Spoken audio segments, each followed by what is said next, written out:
हाँ भाई, तो क्या पढ़ रहे थे हम लोग? हम लोग पढ़ रहे थे कैपेसिटेंस, है ना? कैपेसिटेंस में हम लोग चार्जिंग एंड डिस्चार्जिंग का बस फॉर्मूला डेरिवेशन तक देखे थे, है ना? क्या देखा था हम लोग लास्ट क्लास में? हम लोगों ने लास्ट क्लास में पहले पढ़ा था चार्जिंग ऑफ कैपेसिटर।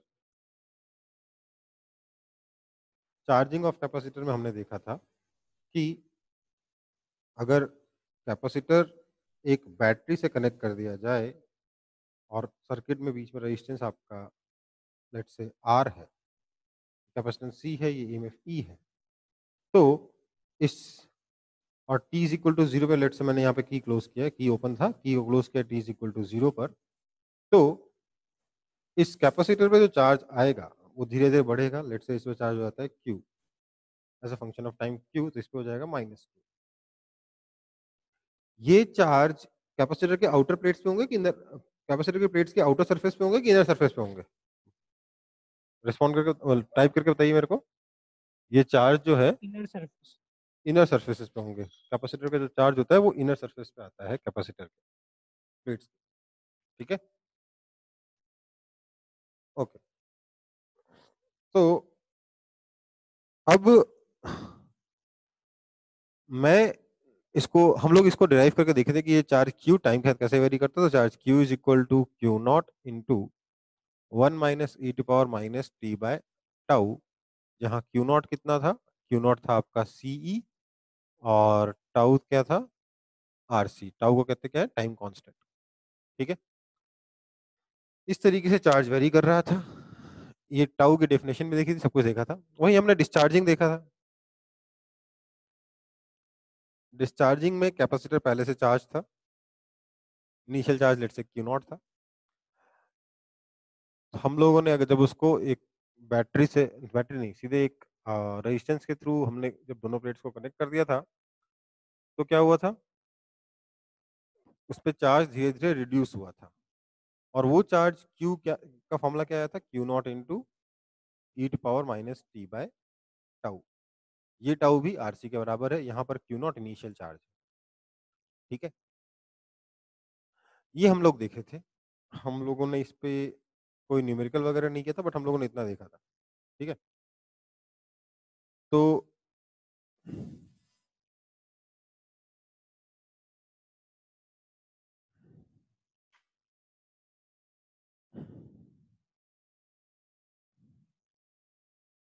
अब हम कुछ क्वेश्चंस करेंगे। ये एग्जांपल नंबर 18 ट्राई करेंगे आप लोग।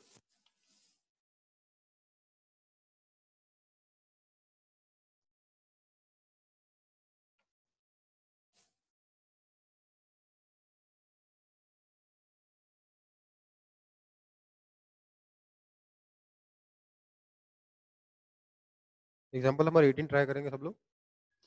अभी भी ज्यादा ब्राइटनेस है।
अच्छा, आप लोग इक्विवेलेंट कैपेसिटर का फॉर्मूला यूज कर सकते हैं। ठीक है, without using formula for equivalent capacitor की जरूरत नहीं है, क्योंकि सब्जेक्टिव पेपर तो है नहीं आप लोगों का फाइनल।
क्या होगा देखिए, बेसिकली ये जो दो कैपेसिटर हैं इसकी जगह मैं इक्विवेलेंट कैपेसिटेंस 2C लगा देता हूँ। इस पे टाइम कांस्टेंट कितना हो जाएगा? टाइम कांस्टेंट हो जाएगा 2RC, और क्यू नॉट कितना हो जाएगा? क्यू नॉट हो जाएगा 2C इंटू ई, 2CE, ये क्यू नॉट हो जाएगा। तो इसमें से करंट मान लेते हैं आई आ रहा है, इस पे चार्ज क्यू जा रहा है, इस पे चार्ज माइनस क्यू जा रहा है ना? तो ये जो चार्ज क्यू है that will be given by Q naught into 1 - e⁻t tau. ठीक है, ये फॉर्मूला है, अपन को पता ही है। तो basically this is equal to 2CE into 1 - e⁻t/2RC। ये आपका चार्ज क्यू आएगा, बट ये चार्ज क्यू दोनों कैपेसिटेंस को मिलाकर आ रहा है, 2C पर आ रहा है। इकलौते एक एक सी पे आधा आधा चार्ज आएगा, क्योंकि बाय सिमेट्री हम बोल सकते हैं आधा आधा चार्ज डिस्ट्रीब्यूट हो जाएगा। दोनों के क्रॉस पोटेंशियल डिफरेंस सेम है, दोनों का कैपेसिटेंस भी सेम है। तो इसलिए अगर इस पे चार्ज मैं Q1 बोलता हूँ, इस पे चार्ज Q2 बोलता हूँ, तो बोल सकता हूँ Q1 is equal to Q2 is equal to Q/2, that is equal to CE into 1 - e⁻t/2RC। ये आपका आंसर हो जाएगा। Find out the charge on capacitor and current in all the branch. Okay, ठीक है, इस तरीके से आपका चार्ज आ जाएगा। ठीक, अब आपको करंट निकालना है, तो जो यहाँ पर करंट आई होगा that I is simply dq/dt से मिल जाएगा। यहाँ का करंट I1 और यहाँ का करंट I2 दोनों I का हाफ होगा। ठीक है, समझ में आई बात? कॉपी कर लो।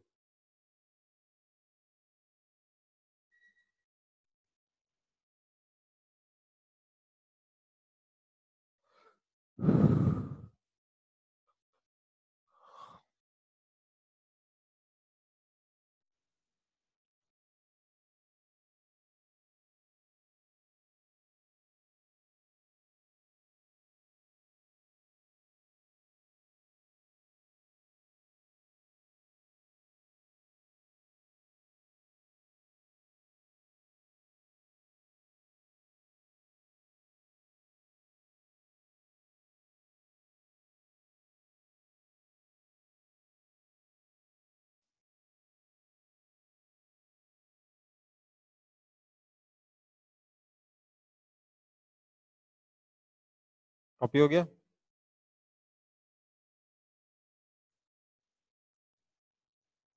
हाँ सर। एग्जाम्पल नंबर 19 सॉल्व करेंगे।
कॉपी हो गया?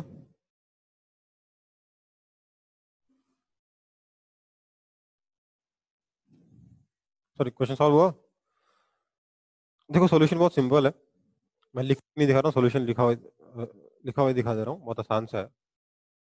क्या है, हमें मालूम है कि जो चार्ज है वो दैट इज कैपेसिटर में जो चार्ज होता है that is given by q is equal to Q naught into one minus E to power minus T by R C. ठीक है, और पोटेंशियल डिफरेंस कितना हो जाएगा, q by C that is Q not by C into one minus E to power minus T by R C. ठीक है, now इस question में आपको टाइम दे रखा है 2 माइक्रोसेकंड और पोटेंशियल डिफरेंस दे रखा है 12 वोल्ट, जबकि क्यू नॉट जबकि वी नॉट दे रखा है 36 volt. Q not by C, Q not by C कितना हो जाएगा, ईएमएफ के बराबर हो जाएगा ना। क्यू नॉट कितना होता है, C, C by C simply E, so Q not by C is 36 volt. हमारे पास इक्वेशन बन जाएगी 12 is equal to 36 into one minus E to power minus T by R C. ठीक है, इससे बन जाएगा E to power minus T by R C is equal to 2/3। फिर हम इसको सॉल्व करेंगे दोनों तरफ लॉग लेकर, we will get capacitance equal to 0.25 microfarad. ठीक है, बहुत आसान सा क्वेश्चन है, इसको कॉपी कर लेंगे।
ओके, कॉपी हो गया?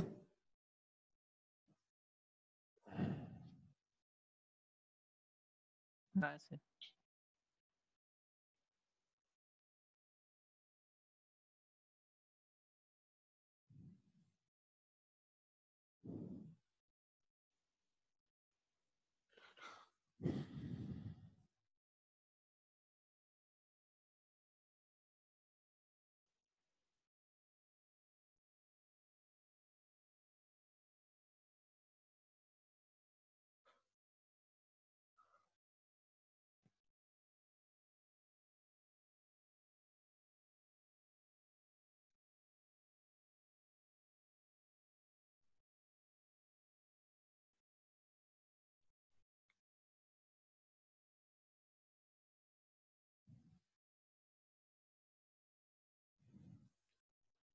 चलिए आगे बढ़ रहा हूँ। हमारा अगला टॉपिक है initial state and steady state. हमारे आरसी सर्किट को जो हम पढ़ रहे हैं अभी, आरसी सर्किट, उसका इनिशियल और स्टेडी स्टेट जो हम लोग अभी तक देखे हैं आरसी सर्किट में, जो जिसके लिए इक्वेशन लिखे हैं E to power minus T by tau वाली, ये अपना है transient state. Basically initially capacitor uncharged था, फिर फाइनली चार्ज हो गया, है ना। तो बीच में क्या हुआ, उसके लिए हमारे पास इक्वेशन थी Q is equal to Q naught into one minus E to power minus T by tau. Initially क्या होगा, फाइनली क्या होगा, इसके लिए हम लोग अब पढ़ेंगे इनिशियल स्टेट और स्टेडी स्टेट। ठीक है, इनिशियल स्टेट में हमारा एक अजम्पशन है, वैसे तो इनिशियल स्टेट में जरूरी नहीं है यह चीज हमेशा ट्रू है, बट इनिशियल स्टेट में मैं एक अजम्पशन ले रहा हूँ, ऑल कैपेसिटर्स आर अनचार्ज्ड। जितने भी कैपेसिटर हमारे पास हैं सर्किट में सबके सब अनचार्ज्ड हैं, उस स्टेज को मैं इनिशियल स्टेज कह रहा हूँ। ठीक है, समझ में आई बात? अब अगर सारे के सारे कैपेसिटर्स अनचार्ज हैं तो मुझे बताइए, हमारे जो इक्वेशन बनी थी Q is equal to Q naught into 1 minus E to power minus T by tau, ऐसी इक्वेशन थी। इनिशियली चार्ज कितना था? जीरो था। यहां से हमारा करंट आया था, current is equal to D Q D T, that is equal to I naught into E to power minus T by tau. यहाँ आई नॉट कितना था? आई नॉट था आपका ई बाय आर। ठीक है, तो मैं कह रहा हूं इसका मतलब ये हुआ, इनिशियल स्टेज मतलब at T is equal to zero आपका चार्ज तो जीरो है। इसका मतलब कैपेसिटर के क्रॉस पोटेंशियल डिफरेंस जीरो है। अगर मैं सिर्फ कैपेसिटर के बारे में बात करूं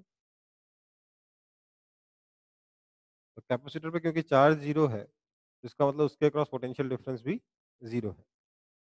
बट करंट कितना है? आई नॉट के बराबर या फिर ई बाय आर के बराबर है। So at T is equal to zero a finite current is flowing through the capacitor without any potential difference। मतलब बिना किसी पोटेंशियल डिफरेंस के हमारे कैपेसिटर में से कुछ करंट फ्लो कर रहा है। इसका मतलब ये हुआ कि capacitor is behaving like a zero resistance, और इसे शॉर्ट सर्किट भी कह सकते हैं। ठीक है, कैपेसिटर जीरो रेजिस्टेंस या फिर शॉर्ट सर्किट की तरह बिहेव कर रहा है at T is equal to zero. ठीक है, वहीं स्टेडी स्टेट का मतलब क्या हो गया? अगर मैं स्टेडी स्टेट के बारे में बात करूं तो स्टेडी स्टेट का मतलब होता है t is equal to infinity. मतलब basically we are talking about the time when charge on all capacitors are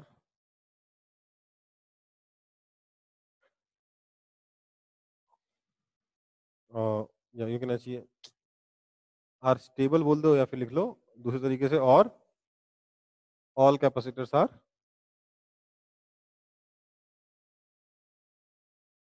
fully charge. ठीक है, कैपेसिटर में पूरा चार्ज आ चुका है, मतलब कि चार्ज उसका कांस्टेंट हो चुका है। इसका मतलब करंट हो गया जीरो, क्योंकि कैपेसिटर पूरी तरीके से चार्ज हो गया है, अब उसमें कोई करंट फ्लो नहीं कर रहा उसके थ्रू। और चार्ज है, इसका मतलब पोटेंशियल डिफरेंस भी फाइनाइट है। मतलब अब कैपेसिटर क्या हुआ, टी इक्वल टू इन्फिनिटी पे कैपेसिटर क्या कर रहा है, उस पर उसके पास पोटेंशियल डिफरेंस तो है बट करंट नहीं है। इसका मतलब कि capacitor is behaving like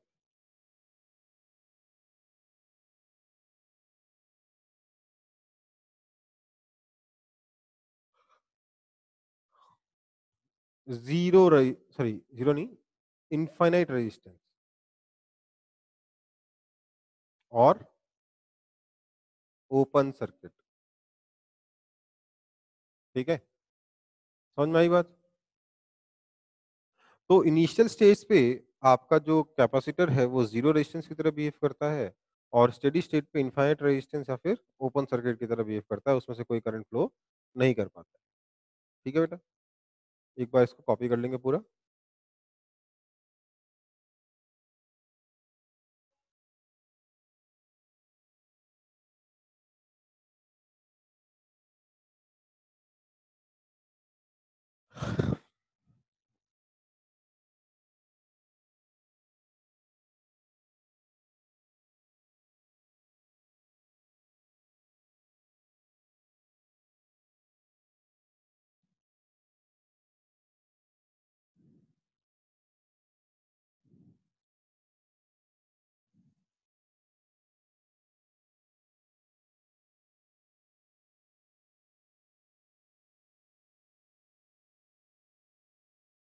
copy हो गया होगा?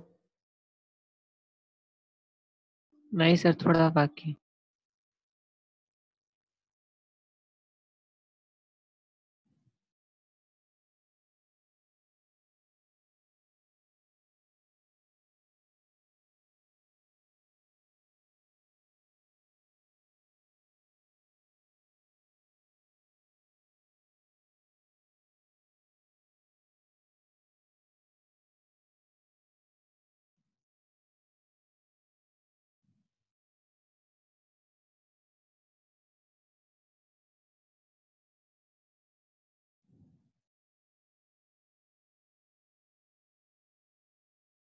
हाँ सर। हो गया? ठीक।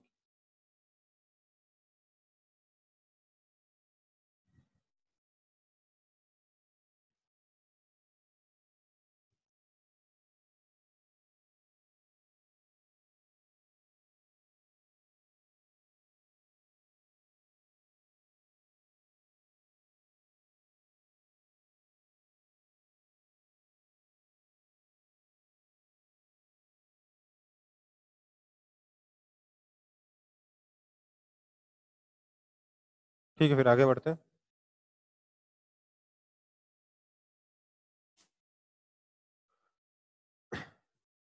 तो बेसिकली हम करने क्या वाले हैं स्टेडी स्टेट और इनिशियल स्टेट के बारे में जो हमने पढ़ा इसके बारे में जान के।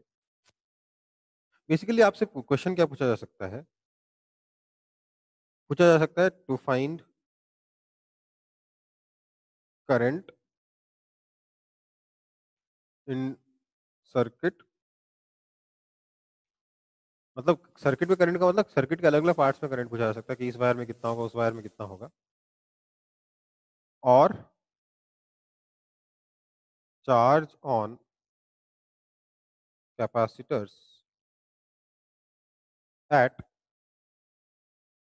Initial and steady state. कोई सर्किट दे दिया जाएगा, बोला जाएगा बताओ इसके इनिशियली इस सर्किट में किस ब्रांच से कितना करंट जा रहा होगा, या स्टेडी स्टेट बताओ कितना करंट जा रहा होगा, या बताओ कैपेसिटर में कितना चार्ज होगा इनिशियल स्टेज में और steady state.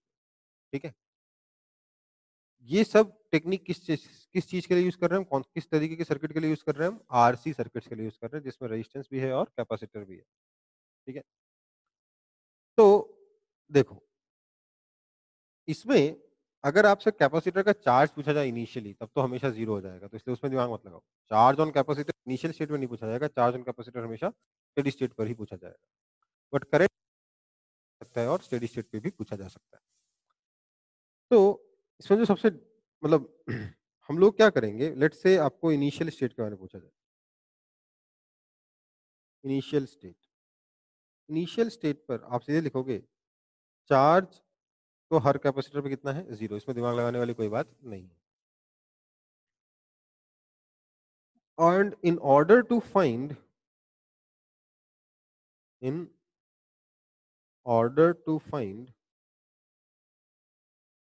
uh, capacitance, no, sorry, current, initial stage में करंट निकालने के लिए क्या करोगे? सबसे पहला step, replace all capacitors with connecting wire. Basically सारे कैपेसिटर्स को शॉर्ट कर दो क्योंकि capacitors are behaving like short circuit.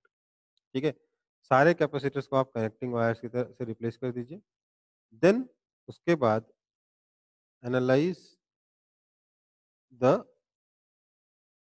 Circuit to find current.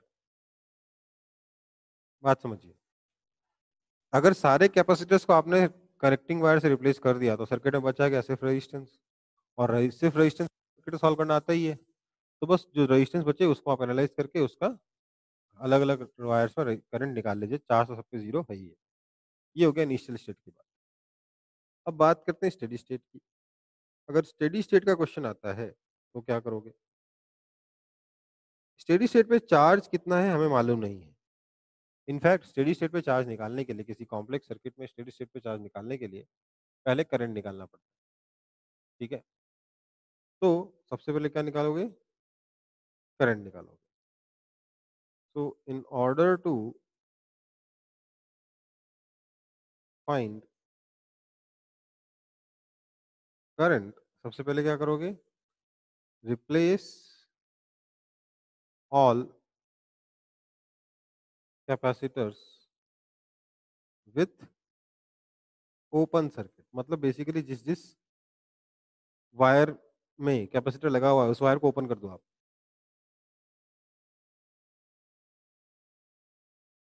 Open circuit, ठीक है ना? उस वायर को हटा दो, उस ब्रांच को हटा दो, जिस ब्रांच में कैपेसिटर लगा उस ब्रांच को हटा दो, क्योंकि वो ओपन है, वहां से कोई करंट फ्लो नहीं कर रहा, ठीक है? देन एनालाइज द सर्किट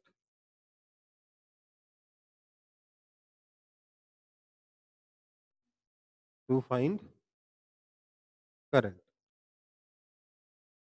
तो करंट तो निकल गया सर, चार्ज कैसे निकलेगा? तो अब करंट पता है तो आपको हर एक वायर के क्रॉस पोटेंशियल डिफरेंस पता है ना? अब उसी का यूज करते हुए, एक किरचॉफ लॉ लगाते हुए आप चार्जेस निकालोगे using known currents and potential difference across resistances. Find charge on capacitors using Kirchhoff's law.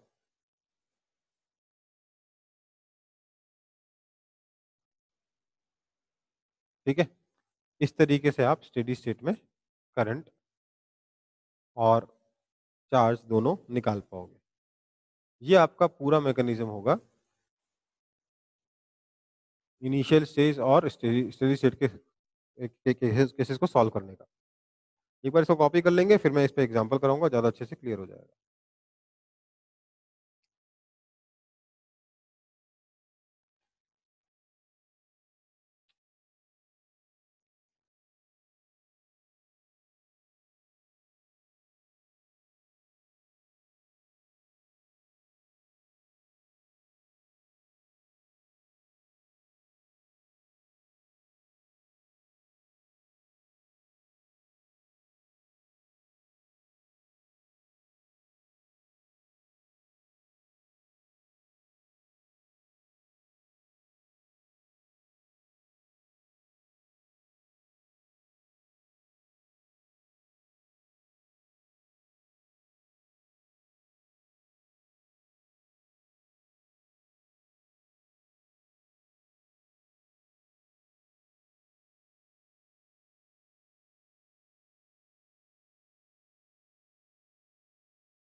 Copy हो गया? Yes sir.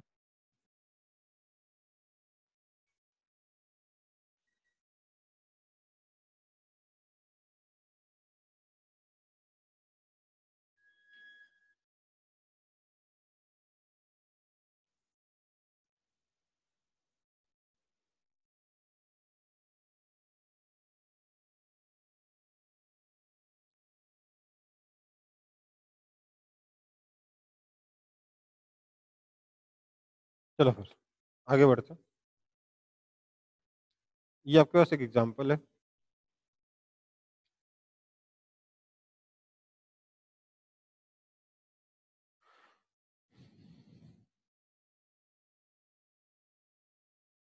सब लोग इस क्वेश्चन को कॉपी कर लेंगे पहले सर्किट के साथ।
हुआ?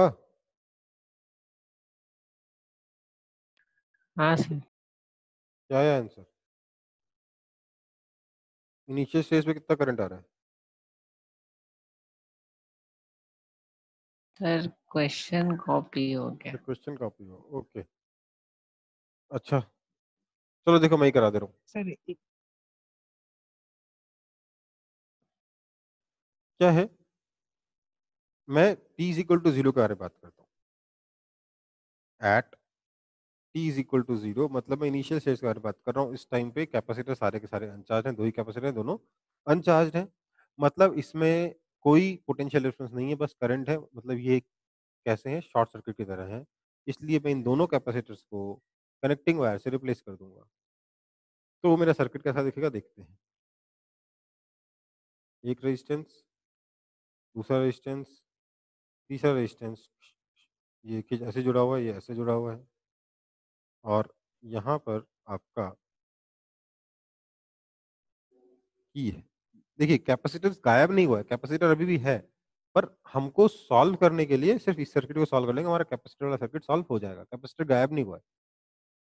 तो ये की के है जिसको हमने क्लोज किया है, ठीक है। This is at T is equal to zero. ये तीनों रेजिस्टेंस आर आर आर है, क्योंकि तीन ही रेजिस्टेंस हैं। मैंने आपको बताया था ऐसे ऐसे सर्किट सिर्फ सीरीज पैरेलल से सॉल्व हो ही जाएंगे। कम से कम 5 रेजिस्टेंस चाहिए होंगे जिसमें आपका सीरीज पैरेलल का वायलेट होकर कुछ और बन सके। वो भी बनता है क्या, सिर्फ व्हीटस्टोन ब्रिज। तो यहाँ अगर आप ध्यान से देखोगे तो क्लियरली देख लोगे कि तीनों रेजिस्टेंसेस आपस में पैरेलल में हैं।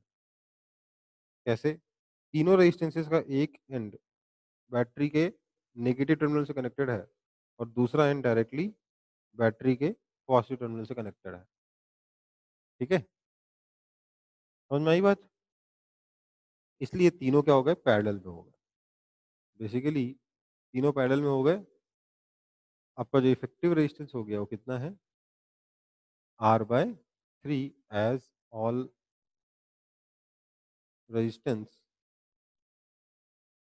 Are in parallel. क्योंकि सारे रेजिस्टेंस पैरेलल में है इसलिए इफेक्टिव रेजिस्टेंस कितना हो गया, R बाय 3।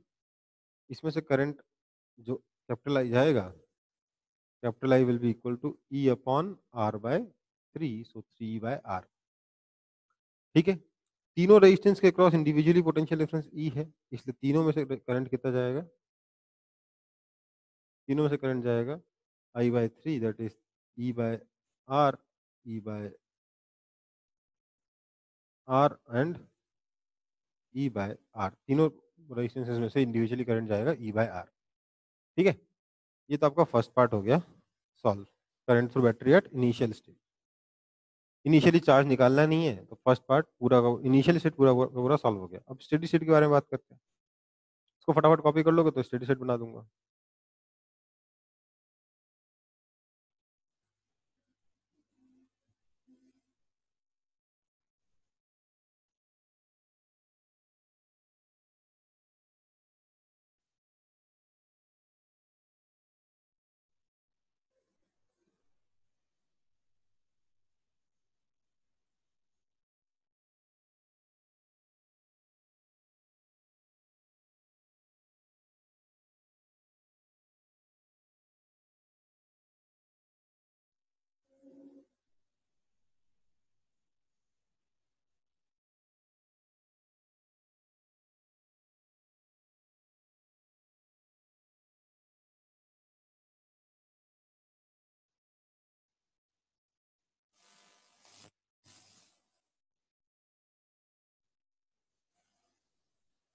कॉपी हो गया होगा, आगे बढ़ रहा हूँ।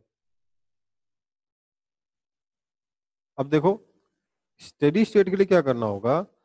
स्टेडी स्टेट में कैपेसिटर पूरी तरीके से चार्ज हो गया, अब इसके थ्रू कोई करंट फ्लो नहीं कर रहा है। ये वाला कैपेसिटर भी फुली चार्ज होगा, इसके थ्रू कोई करंट फ्लो नहीं कर रहा है। इसलिए कैपेसिटर वाली पूरी की पूरी ब्रांच को ही हम हटा देंगे। इस पूरी ब्रांच को हटा देंगे, इस पूरी ब्रांच को हटा देंगे, क्योंकि यहाँ से कोई करंट जा नहीं रहा, तो करंट के पर्पज के लिए ये दोनों किसी काम के नहीं है। इनको हटा दिया तो हमारा सर्किट बन जाएगा कुछ ऐसा, है ना। टाइम हो चुका है इन्फिनिटी, तो सेकंड पार्ट चल रहा है, sorry at T is equal to infinity चल रहा है, मतलब स्टेडी स्टेट के बारे में बात कर रहे हैं। तो ये अपना सिचुएशन है। इक्विवेलेंट रेजिस्टेंस कितना हो गया 3R। इसलिए अगर यहाँ से करंट जा रहा है I, therefore I is equal to simply क्या हो गया E/3R। तीनों में से सेम करंट I फ्लो कर रहा है E/3R। ठीक है, T is equal to infinity पे या स्टेडी स्टेट पे ऐसा सीन बना हुआ है, तीनों वायर में से E/3R करंट जा रहा है, तीनों सीरीज में लगे हैं। ठीक, अब अब हम क्या करेंगे।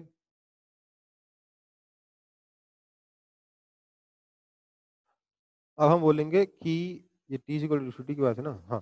अब हम बोलेंगे कि हम कैपेसिटर्स पे चार्ज कैसे निकालें। देखो कैपेसिटर हम लोगों ने सिर्फ करंट निकालने के लिए हटाया था, ठीक है। असली में कैपेसिटर गायब नहीं हुए, कैपेसिटर वहीं लगे हुए हैं। इनफैक्ट कैपेसिटर पूरी तरीके से चार्ज हो चुके हैं, तो इसलिए मैं कैपेसिटर को दोबारा से ड्रॉ कर ले रहा हूँ इसी सर्किट में। मैं दूसरे पेन से ड्रॉ कर रहा हूँ ताकि क्लियर रहे कि उसको हटा के हम लोग ऑलरेडी सर्किट सॉल्व कर चुके हैं।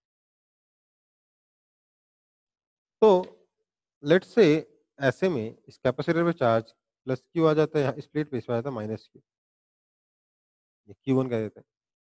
इसमें मान लेते हैं Q2 और माइनस Q2 इस तरीके से चार्ज आ जाता है। अब मुझे Q1 Q2 निकालना है तो मैं क्या कर सकता हूँ, एक बार तो मैं इस लूप की इक्वेशन लिखूँ, एक बार मैं इस लूप की इक्वेशन लिखूँ। तो लूप नंबर 1 की इक्वेशन लिखूंगा, लूप नंबर 2 की इक्वेशन लिखूंगा। तो अगर मैं लूप 1 की इक्वेशन लिखता हूँ तो क्या लिखूंगा देखते हैं। यहाँ से शुरू कर रहा हूँ, minus Q1/C plus I R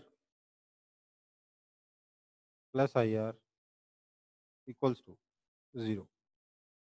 this implies Q/C is equal to 2IR। I कितना है E/3R, so this implies Q is equal to C into 2E/3, that is 2CE/3 आपका चार्ज आएगा Q1। ठीक है, इस प्लेट पे कितना चार्ज आएगा 2CE/3, इस पे आएगा -2CE/3। सिमिलरली अगर मैं लूप 2 की इक्वेशन लिखूंगा तो क्या लिखेगा, लूप 2 की इक्वेशन में, लूप 2 की इक्वेशन में क्या होगा आपका जो ये लूप 2 है, इसमें मैं यहाँ से शुरू करता हूँ तो क्या आएगा, नेगेटिव प्लेट से पॉजिटिव प्लेट पे जा रहा हूँ, इसलिए plus Q2/C minus I R minus I R equals to 0। Current के साथ जा रहे हैं इसलिए आई आर सब्ट्रैक्ट हो रहा है। इसका मतलब Q2 भी सेम तरीके से आ गया 2CE/3। तो देखिए इनिशियल स्टेट और स्टेडी स्टेट दोनों सॉल्व हो गया। कहाँ पर कितना करंट है, कहाँ पर कितना चार्ज है, वगैरह वगैरह सब कुछ सॉल्व हो गया। ठीक है, इसको कॉपी कर लेंगे सब लोग, फिर हम आगे बढ़ेंगे।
चलिए, कॉपी हो गया होगा।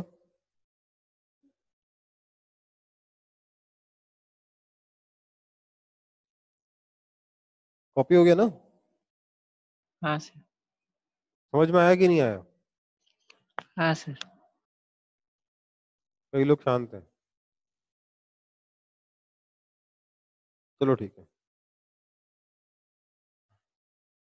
नहीं बोलना है मत बोलो।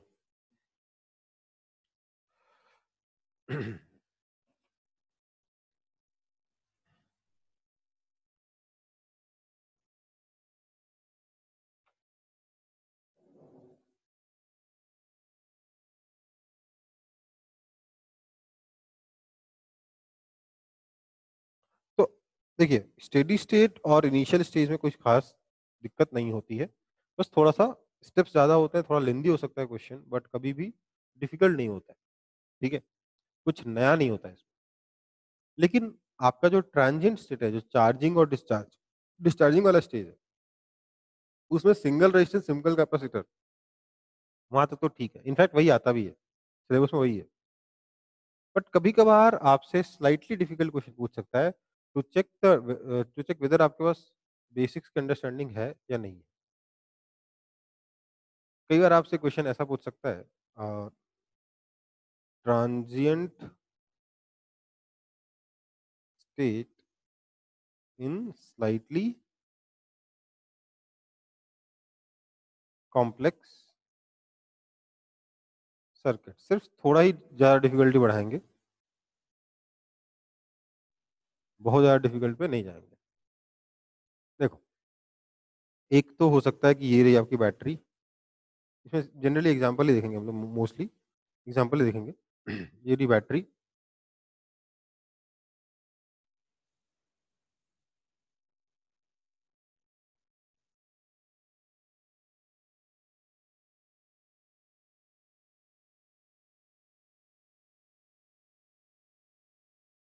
ये R1, ये R2, ये C1, ये C2।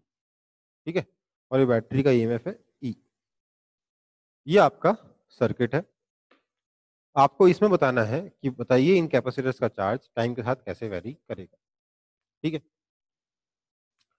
तो ये सर्किट काफी आसान है। इस कैपेसिटर में चार्ज मैं Q1 मान लेता हूँ, इस प्लेट में माइनस Q1 आ जाएगा। इस प्लेट में चार्ज Q2 मानता हूँ, इस पे माइनस Q2 आ जाएगा। तो ऐसे में ये Q1 Q2 निकालना काफी ज्यादा आसान है। हम सीधे सीधे देख सकते हैं, साफ साफ देख सकते हैं। ये रेजिस्टेंस R1 और C1, इनके क्रॉस पोटेंशियल डिफरेंस E है। इस R2 और C2 के क्रॉस भी पोटेंशियल डिफरेंस E है। तो basically this circuit is same as कि आपके पास 2 सर्किट है, एक तो R1 C1 और ईएमएफ E, दूसरा R2 C2 और इस तरीके से ईएमएफ E। यहाँ से भी आप समझ सकते हो कि यार दोनों जब जो 2 ब्रांचेस आपस में पैरेलल में हैं वो एक दूसरे से इंडिपेंडेंट होती हैं। दोनों के अक्रॉस ईएमएफ ई है, इसलिए दोनों को हम अलग-अलग सॉल्व कर सकते हैं। तो यहाँ से क्लियरली मैं Q1 निकाल लूँगा, Q1 is equal to CE C1E into 1 minus E to power minus t upon R1 C1। और यहाँ से मैं Q2 निकाल सकता हूँ, Q2 is equal to C2E into 1 minus E to power minus t upon R2 C2। ठीक है? बहुत ही सिंपल सा सॉल्यूशन है इस क्वेश्चन का। सिर्फ दिखने में कॉम्प्लेक्स है, इसमें कुछ खास नया नहीं है। ठीक है? वहीं अगर ये सर्किट ऐसा हो जाता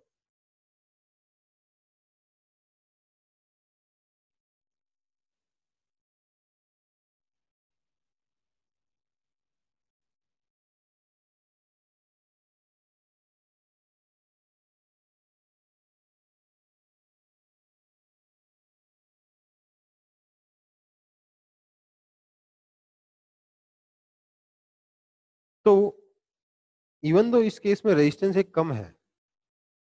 अच्छा, ये वाला केस भी कोई खास डिफिकल्ट नहीं था क्योंकि ये दोनों कैपेसिटर अपने क्या हो जाते हैं, पैरेलल में जाते हैं। ऐसे क्वेश्चन हम लोग ऑलरेडी सॉल्व कर चुके हैं। ये हम ऑलरेडी सॉल्व कर चुके हैं। इसमें कोई खास दिक्कत नहीं होती। बट मतलब पैरेलल में लगा के इक्विवेलेंट कैपेसिटेंस निकाल के अपन लोग सॉल्व कर सकते हैं इसको। नहीं तो एक और तरीके का क्वेश्चन हो सकता है। ये ईएमएफ ई है, ये रेजिस्टेंस आर है, ये R1 इधर, C1 इधर, R2 इधर, C2। ठीक है? जैसे ये क्वेश्चन आएगा, अपने आप ही ये क्वेश्चन काफ़ी डिफ़िकल्ट हो चुका है इन कंपैरिज़न टू ये वाला क्वेश्चन। क्यों? क्योंकि अब ध्यान दीजिए, यहाँ हमने एक चीज़ इम्पोर्टेंट बहुत सीखी थी क्या? कि अलग-अलग कैपेसिटर के लिए अलग-अलग टाइम टाइम कांस्टेंट हो सकते हैं। ज़रूरी नहीं है कि एक ही सर्किट में भी ज़रूरी नहीं है कि सारे कैपेसिटर एक साथ चार्ज हो जाए। हो सकता है एक कैपेसिटर पहले चार्ज हो, एक कैपेसिटर बाद में चार्ज हो। इनफैक्ट ऐसा होता है। ठीक है? तो बेसिकली यहाँ पर आपको कोई कॉमन टाउ नहीं है। ठीक? ये रेजिस्टेंस लेकिन कॉमन आने की वजह से दोनों दोनों आपस में तो पैरेलल में, बट दोनों के अक्रॉस पोटेंशियल डिफरेंस वेरिएबल हो गया। इक्वल होगा बट वेरिएबल होगा, और वेरिएबल होगा R1 C1 के कॉम्बिनेशन और R2 C2 के कॉम्बिनेशन में। मतलब R1 और C1 का मिला के जो पोटेंशियल डिफरेंस होगा वो R2 और C2 के मिला के पोटेंशियल डिफरेंस के बराबर होगा। बट इसका इस इन्फॉर्मेशन का आप करोगे क्या? फायदा क्या, कैसे उठाओगे? बेसिकली ये क्वेश्चन अपने आप में काफी कॉम्प्लेक्स हो जाता है। इसको सॉल्व करना पड़ता है प्रॉपर एनालिसिस करके। मान लेते हैं इसमें करंट I1 है, इस पे करंट मान लेते हैं I2 है, इस पे चार्ज Q1 मानता हूँ, इस पे चार्ज Q2 मानता हूँ। ठीक है? यहाँ पे current I is equal to I1 plus I2 हो जाएगा। ठीक है? फिर हम लोग लूप की इक्वेशन लिखेंगे, इस लूप की इक्वेशन लिखेंगे, इस लूप की या बड़े वाले लूप की इक्वेशन लिखेंगे। ठीक है?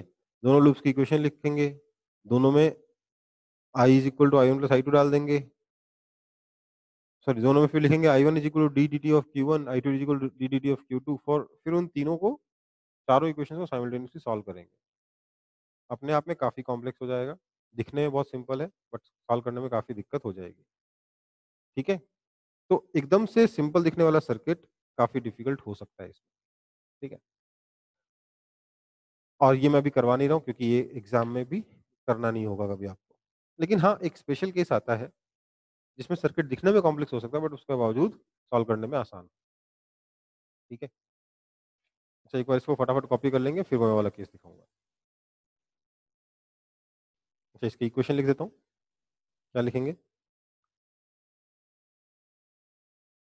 I1 is equal to d d t of Q1 I2 is equal to d d t of Q2। खैर ये दो दो तो इक्वेशन बस सब्स्टिट्यूट करनी है, असलियत आगे आएगी।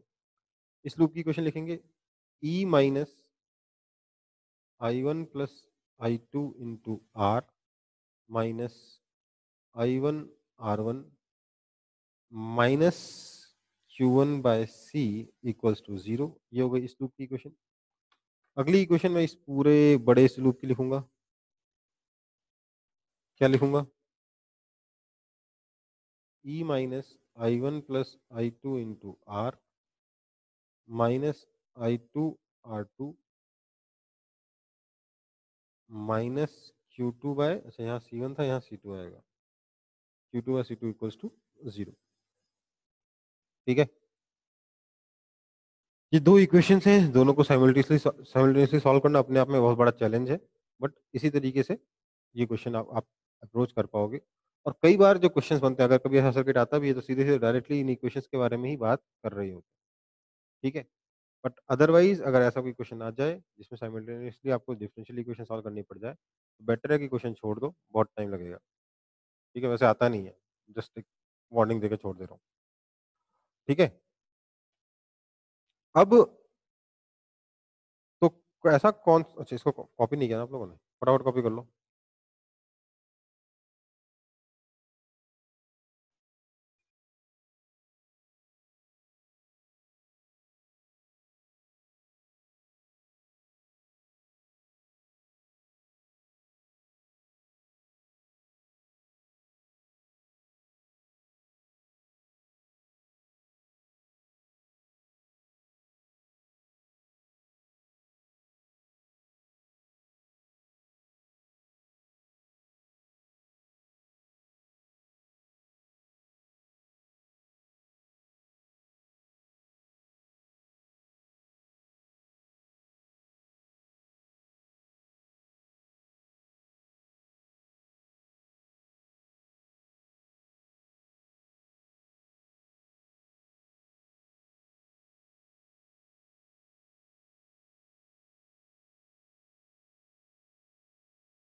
कॉपी हो गया होगा, हाँ आगे सर। बढ़ते हैं, हाँ सर। आगे बढ़ते हैं। अब देखो, एक स्पेशल टाइप का सर्किट होगा कि circuit with one capacitor and many resistance and batteries. Capacitor एक होना चाहिए, रेजिस्टेंस कितने में लगा दो, बैटरी कितने में लगा दो, क्वेश्चन आसानी से सॉल्व कर लोगे।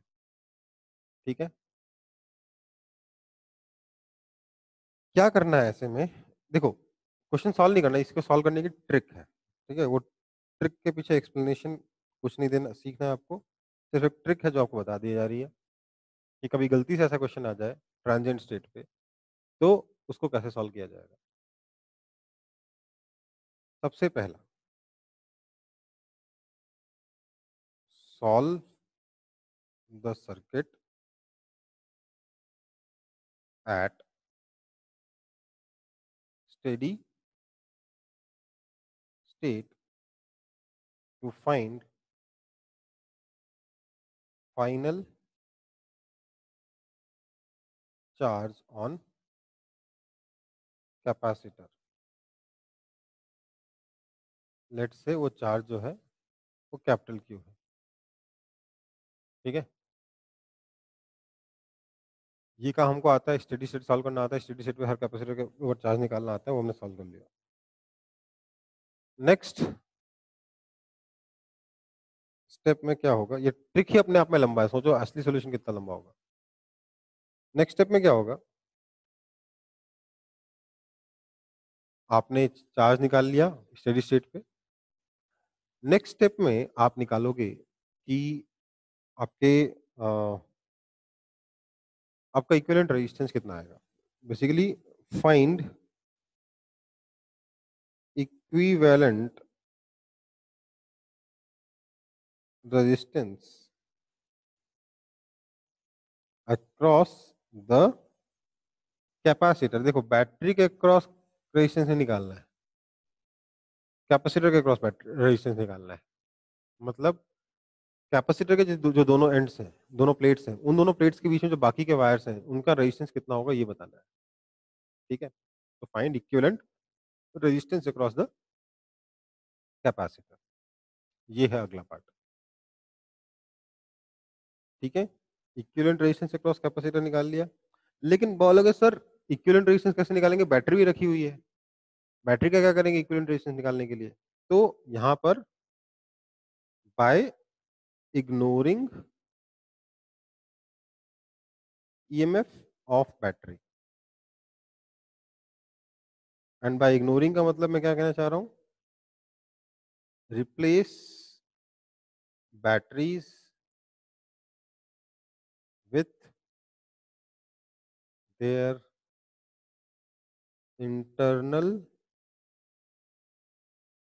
resistance only। उन बैटरीज को आप सिर्फ इंटरनल रेजिस्टेंस से रिप्लेस कर दीजिए। ठीक है, बैटरी को आप सिर्फ इंटरनल रेजिस्टेंस से रिप्लेस कर दीजिए, तो वो वाला जो रेजिस्टेंस है उस केस में जो आपके कैपेसिटर के क्रॉस जो रेजिस्टेंस है वो निकाल लीजिए। Then last step, then charge Q on capacitor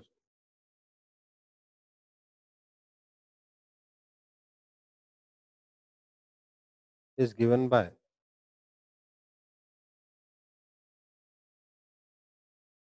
Q equals to capital Q जो स्टेडी स्टेट का चार्ज था into 1 minus E to power minus T by tau. जहां पर जो रेजिस्टेंस आपने उसको आर बोला है, तो आपका जो टाउ है that is basically R C. R क्या है, ये वाला रेजिस्टेंस। ठीक है, equivalent resistance across the capacitor. एक बार इसे कॉपी कर लेंगे, फिर एक एग्जांपल देखेंगे, तुरंत समझ में आ जाएगा।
कॉपी हुआ? हाँ सर। ओके, तो ये वाला एग्जांपल ट्राई करेंगे सब लोग। Example number 20।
हो गया सर। हो गया? क्या है answer? Sir function of time की पूरा आंसर बोलिए sir. C E by two into one minus E to the power minus T divide by R three R by two into C. ठीक है, ठीक है। बेसिकली क्या होगा देख लो, मैं इसी डायग्राम में सॉल्व कर दे रहा हूँ। आप क्या करोगे यहाँ पर, t is equal to infinity पर इस कैपेसिटर पे चार्ज निकालोगे। जैसे t is equal to infinity बोला, करंट के लिए यहाँ से कोई करंट फ्लो नहीं करेगा, इसलिए आप इसको पूरा का पूरा इग्नोर कर सकते हो। करंट ऐसे जा रहा है, कितना जाएगा? इक्विवेलेंट रेजिस्टेंस हो जाएगा 2R, तो करंट जाएगा E अपॉन 2R। तो इसलिए इसके क्रॉस पोटेंशियल डिफरेंस कितना हो जाएगा? E upon 2R into R, that is E by 2। यहाँ कोई पोटेंशियल डिफरेंस नहीं है, जो भी यहाँ पे कोई करंट नहीं है। बेसिकली अगर आप यहाँ इसका एनालिसिस करोगे तो यू विल फाइंड कि इस पे जो चार्ज आएगा वो कितना आएगा? CE by 2। ये स्टेडी स्टेट पे होगा CE by CE/2। Steady state का चार्ज आप निकाल लोगे, CE/2 आएगा। थोड़ी सी मेहनत है, ज़्यादा मेहनत नहीं, बहुत आसानी से हो जाएगा। ठीक है, इस यहाँ पे किरचॉफ लॉ लगा दोगे, अपने आप आ जाएगा CE/2। एक बार आपने यहाँ पे करंट निकाल लिया, उसके बाद फिर बोलोगे अच्छा मुझे टाइम कांस्टेंट चाहिए। टाइम कांस्टेंट के लिए आपको बेसिकली इक्विवेलेंट रेजिस्टेंस चाहिए अक्रॉस दिस कैपेसिटर। तो आप क्या करोगे, इस बैटरी को रिप्लेस कर दोगे विद इट्स इंटरनल रेजिस्टेंस। उसका इंटरनल रेजिस्टेंस कितना है? 0। तो बेसिकली बैटरी की जगह आप सिर्फ शॉर्ट सर्किट कर दोगे। तो बैटरी की जगह जैसे आपने शॉर्ट सर्किट किया, ये दोनों रेजिस्टेंस क्या होगा? एकदम से पैरेलल में आ गया, क्योंकि की तो क्लोज्ड है। ये दोनों रेजिस्टेंसेस आपस में पैरेलल में आ गए, कितना हो गया? R/2। R/2 और ये R सीरीज में, तो इक्विवेलेंट रेजिस्टेंस कितना हो गया? 3R/2। तो टाइम कांस्टेंट टाउ कितना हो गया? 3R/2 इंटू सी 3RC/2। ठीक है, टाइम कांस्टेंट पता है, चार्ज पता है, अब क्या करना है? क्यू नॉट पता है। करंट इस पे जो चार्ज Q आएगा that is equal to Q naught CE/2 into 1 minus E to power minus t upon tau. Tau ये रहा। ठीक है, इस तरीके से आपका आंसर तुरंत आ जाएगा। मैंने सॉल्व करके नहीं दिखाया, बस ओरली बता दिया है। ठीक है, अगर कभी सब्जेक्टिव में ऐसा क्वेश्चन सॉल्व करना पड़ जाए तो ये उसका सॉल्यूशन है, इसका स्क्रीनशॉट लेके खुद से समझने की कोशिश करेंगे आफ्टर द क्लास। ये सॉल्यूशन है, ठीक है, ऊपर वाला कुछ खास डिफिकल्ट नहीं है, बस एनालिसिस है, बस मेहनत है। तो इसका एक बार स्क्रीनशॉट ले लेंगे आप लोग, फिर खुद से समझने की कोशिश करेंगे, ठीक है। चलो फिर आगे बढ़ते हैं।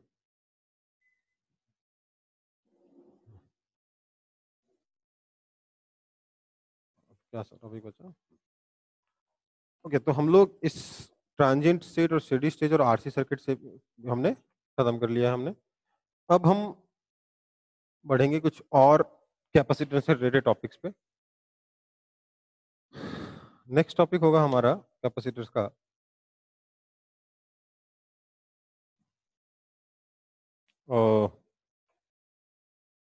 Capacitor with dielectric,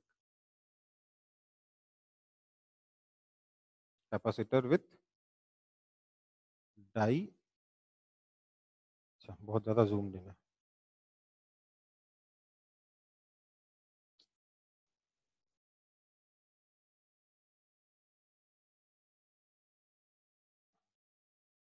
electric.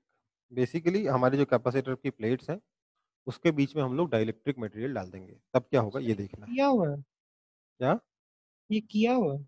नहीं किया हुआ बेटा, ठीक है, हल्का सा किया है मैंने, सिर्फ उसका इक्विवेलेंट कैपेसिटेंस बताया, उसका एनालिसिस नहीं करी हमने। और एनालिसिस पे क्वेश्चन आते हैं और उसके ऊपर बेस्ड और भी अलग तरीके के क्वेश्चन हैं जो बाकी है। जो हमने किया वो 10% है। तो कैपेसिटर विद डाइलेक्ट्रिक क्या होगा? कैपेसिटर विद डाइलेक्ट्रिक में बेसिकली आपकी जो कैपेसिटर की प्लेट्स हैं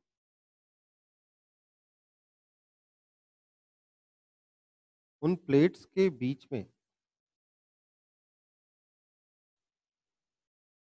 हम लोग डाइलेक्ट्रिक मटेरियल, नॉन डाइलेक्ट्रिक मतलब बेसिकली नॉन कंडक्टिंग मटेरियल भर देते हैं।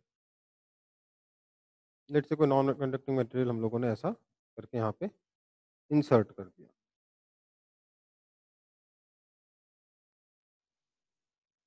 ठीक है। ये हमारा नॉन कंडक्टिंग या डाइलेक्ट्रिक मटेरियल है जिसका डाइलेक्ट्रिक कांस्टेंट के है। अब मुझे मालूम है हम लोग निकाल चुके हैं कि इसका जो इक्विवेलेंट कैपेसिटेंस, जिसका कैपेसिटेंस होगा दैट विल बी के epsilon not a by D. बस इतना ही देखा हमने, इसके अलावा इसमें हमने कुछ खास बातें नहीं करी। प्लेट का एरिया ए है, डिस्टेंस दोनों प्लेट्स के बीच में डी है, डाइलेक्ट्रिक कांस्टेंट बीच में के है। अब क्या हुआ अगर मैं इस प्लेट को चार्ज कैपिटल क्यू दे दूं और इस प्लेट को चार्ज माइनस क्यू दे दूं तो क्या होगा? इस चार्ज कैपिटल क्यू से इस माइनस क्यू वाले प्लेट पर प्लस क्यू प्लेट वाली प्लेट से माइनस क्यू वाली प्लेट पर एक इलेक्ट्रिक फील्ड आएगा। तो डाइलेक्ट्रिक मटेरियल के साथ क्या हो रहा है वो समझते हैं। सिर्फ डाइलेक्ट्रिक मटेरियल के साथ क्या हो रहा है ये देखते हैं। ये जो डाइलेक्ट्रिक है इसके ऊपर एक एक्सटर्नल इलेक्ट्रिक फील्ड अप्लाई कर दिया गया है। इलेक्ट्रिक फील्ड कितना? E vector, E external, that is equal to कितना? Q upon A epsilon not.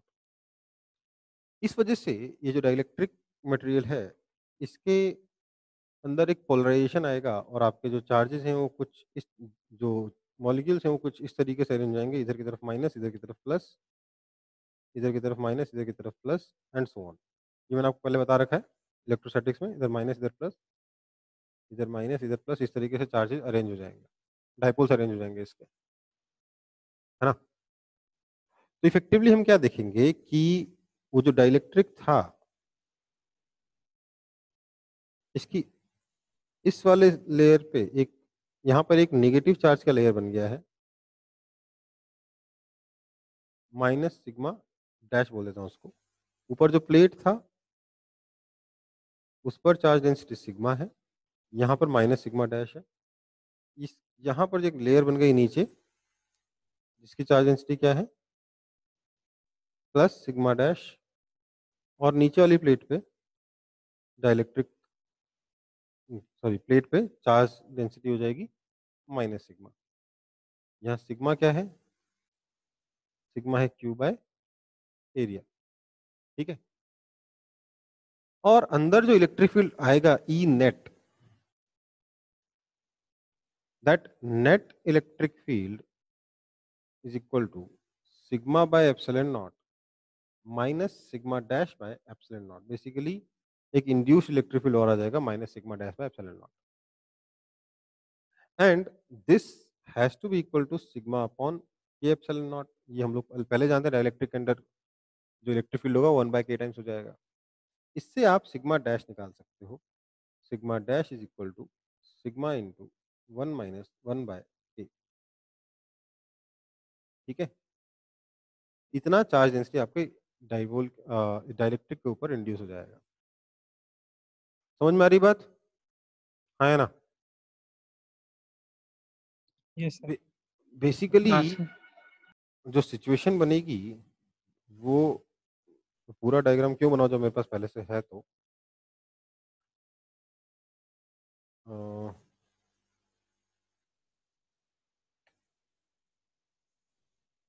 कुछ ऐसी बनेगी, देख रहे हो? इधर पॉजिटिव चार्ज इकट्ठा हो जाएगा, इधर नेगेटिव चार्ज इकट्ठा हो जाएगा, बीच में सारा चार्ज न्यूट्रलाइज हो जाएगा। एक एक्सटर्नल इलेक्ट्रिक फील्ड के अलावा एक इंड्यूस इलेक्ट्रिक फील्ड उल्टा जाएगा। सिग्मा, ठीक है, मैंने सिग्मा डैश बोला था, इसमें सिग्मा वी बोला है। ठीक है, तो सिग्मा बाय एप्सिलॉन नॉट नीचे, sigma we bye epsilon not ऊपर, इस तरीके से आपका क्या नाम है, इलेक्ट्रिक फील्ड बनेगा।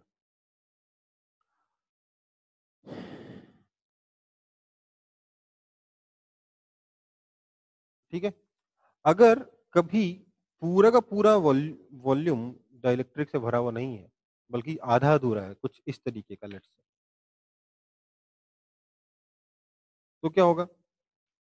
यहाँ पर सिग्मा बाय एप्सिलॉन नॉट रहेगा, यहाँ पर सिग्मा बाय के एप्सिलॉन नॉट रहेगा, फिर यहाँ पर सिग्मा बाय एप्सिलॉन नॉट रहेगा। समझ में आई बात? मीडियम के अंदर 1/k टाइम्स हो जाएगा, बाहर सिग्मा बाय एप्सिलॉन नॉट रहेगा। ठीक, अगर एक से ज्यादा है, इधर K1 है, इधर K2 और बीच में जगह भी खाली है, तो क्या हो जाएगा? Sigma by epsilon not, sigma by epsilon not, sigma by epsilon not, sigma bye K1 epsilon not, sigma bye K2 epsilon not. ठीक है, ये K1 और K2 है, दिख नहीं रहा है आपको, K1 K2। ठीक, कोई दिक्कत? सर एक बार सेकंड वाला केस फिर से बोल दीजिए। देखो, बेसिकली अगर यहाँ पे सिग्मा, यहाँ माइनस सिग्मा है, यहाँ पे डाइलेक्ट्रिक कांस्टेंट K1 है, यहाँ पे डाइलेक्ट्रिक कांस्टेंट K2 है, तो बाहर जहाँ पे डाइलेक्ट्रिक नहीं है वहां तो sigma by epsilon not field रहेगा, वहां पर तो sigma by epsilon not field रहेगा, वहां पे sigma by epsilon not field रहेगा। पर डाइलेक्ट्रिक के अंदर फील्ड कितना हो जाएगा? सिग्मा बाय के एप्सिलॉन नॉट, या इस केस में K1, इस केस में K2।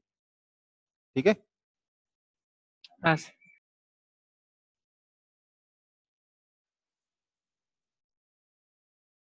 ओके। अब देखो, इसका यूज करते हुए आप पोटेंशियल डिफरेंस निकाल सकते हो, इसका यूज करते हुए आप क्या नाम है, कैपेसिटेंस भी निकाल सकते हो, पोटेंशियल डिफरेंस निकाल के, कोई खास दिक्कत इसमें नहीं होगी। इतना ध्यान रखना है कि एनर्जी डेंसिटी जो डाइलेक्ट्रिक में होती है वो half epsilon not E square की जगह half epsilon not epsilon R E square होती है। ठीक है, बेसिकली हाफ के एप्सिलॉन नॉट ई स्क्वायर होती है। ठीक है, और यहाँ पर ई क्या होगा? नेट इलेक्ट्रिक फील्ड होगा। तो अगर आप नेट इलेक्ट्रिक फील्ड लिखोगे तो नेट इलेक्ट्रिक फील्ड क्या होगा? ई नॉट बाय के हो जाएगा ना।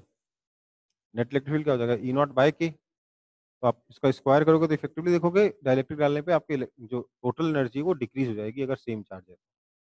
सर अगर दो से ज्यादा डाइलेक्ट्रिक रहा तो? क्या? सर अगर एक से ज्यादा डाइलेक्ट्रिक रहा हाँ, तब एनर्जी डेंसिटी का फॉर्मूला में क्या चेंज अलग होगा? अलग जगह पे अलग अलग एनर्जी डेंसिटी रहेगी। ठीक सर है, मतलब जहाँ पे जो डाइलेक्ट्रिक हुआ वहां पे उसका रहेगा एनर्जी हाँ ना? हाँ।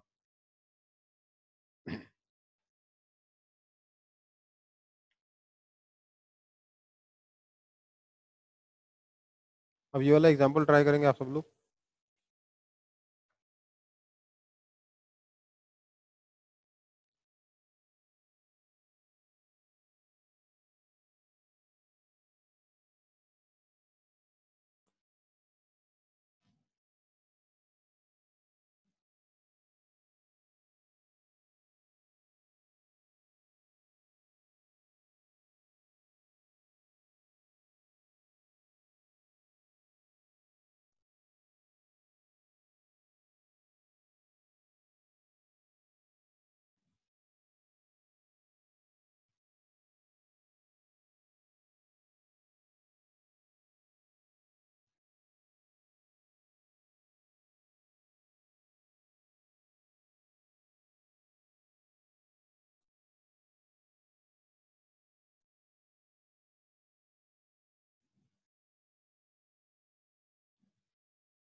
हो गया?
हुआ?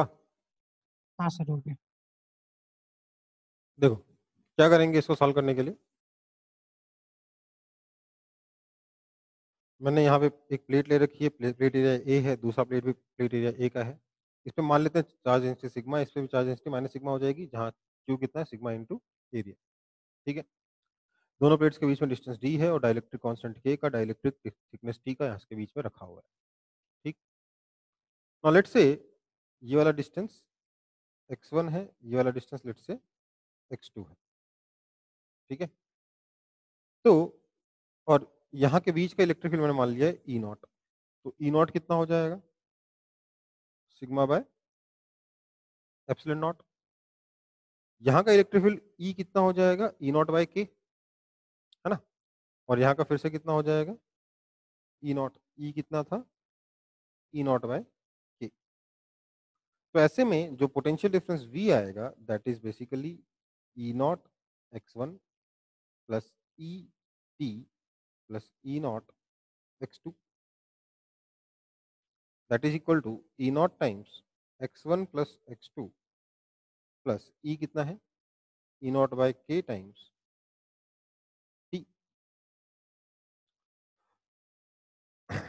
That is equal to E naught into x1 plus x2 plus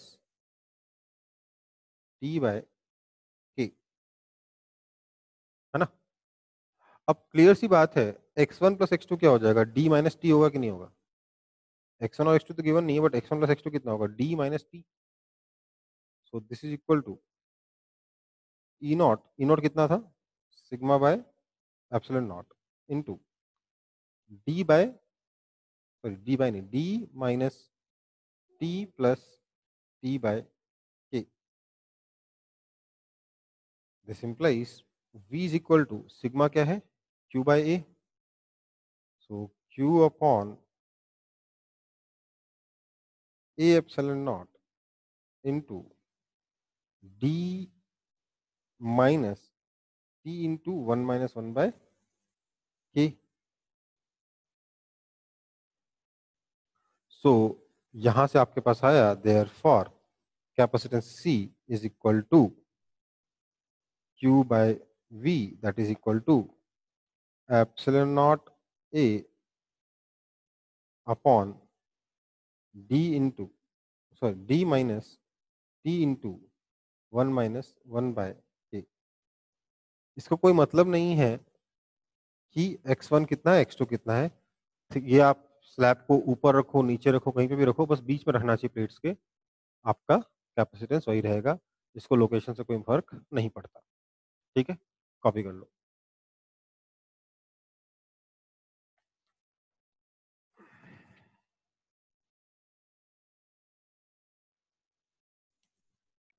sir इस वीक स्पेशल क्लास होगा?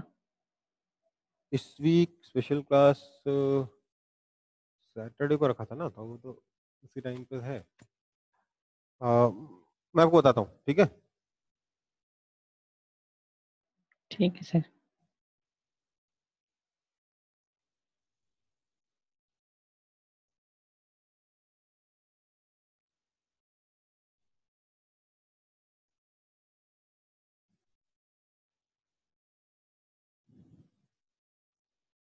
प्रेरणा आपका आंसर सही नहीं है।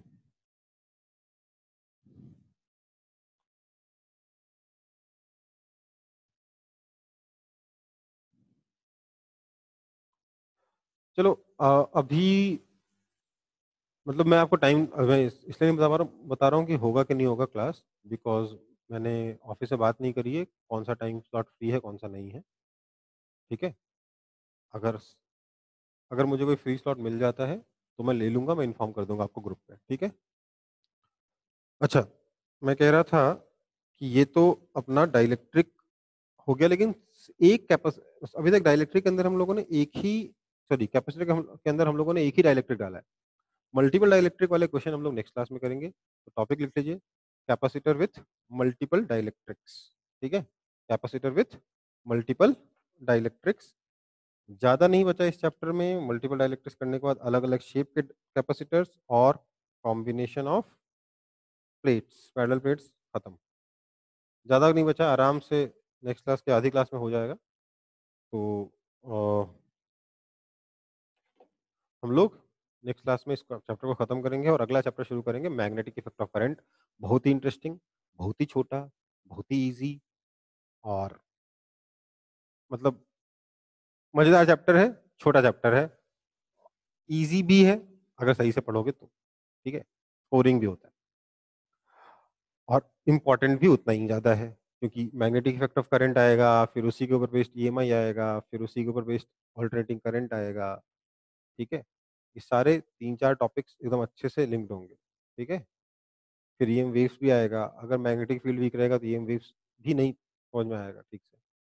तो टॉपिक्स अगले वाले जो 3-4 चैप्टर्स हैं वो थोड़े छोटे छोटे हैं, 2 क्लास 3 क्लास 2 क्लास 3 क्लास इस तरीके से चलेगा।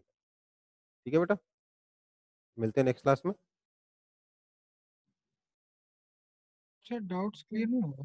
बेटा डाउट्स के लिए ना अब मेरे को कोई और स्लॉट देना पड़ेगा आप लोगों को, इस टाइम पे पॉसिबल नहीं हो रहा है। ठीक है, मैं आपको अलग से स्लॉट जरूर दूंगा, क्योंकि ये क्लास के बाद वाला जो मैं एक काम मैं आपको मेरे को ये इस वीक के एंड तक आपका डाउट क्लास वाला भी मैं शेड्यूल बना के दे दूंगा। ठीक है, डोंट वरी। Okay sir.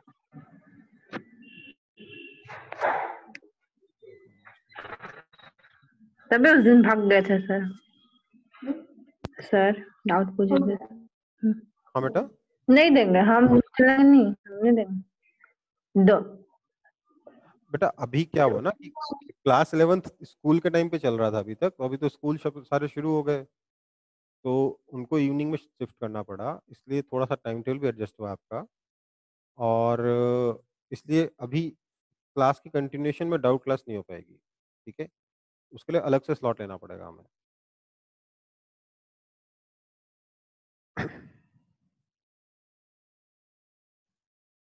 चलिए क्लास ओवर है, अभी नेक्स्ट क्लास में मिलते हैं।